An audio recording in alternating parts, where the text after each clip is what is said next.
কি ব্যাপার আব্বা, তুমি কান ধরে উঠবস করতেছো কেন?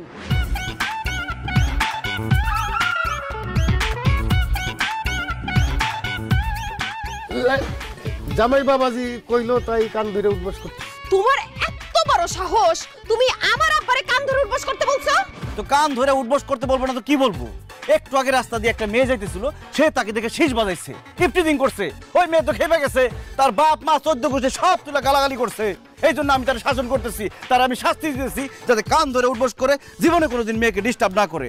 তুমি একটা জিনিস খেয়াল করে দেখবা, তোমার বাপ দিন দিন খারাপ হয়ে যাইতেছে। আব্বা আপনি কথা বলেন না কেন? আরে মা, আমি দিন দিন খারাপ হয়ে যেতেছি। আব্বা তুমি চুপ করো, আমি খুব ভালো মতো জানি এই বদমাইশটার লগে থাইকা থাইকা তুমি খারাপ হইতাছো। আই সত্যি করে কত, তুমি সকাল সকাল ঘুম থেকে উঠা আব্বারে নিয়ে কই গেছিলা? কই গেছি? আবার একটা মেয়ের সাথে দেখা করতে গেছি। কি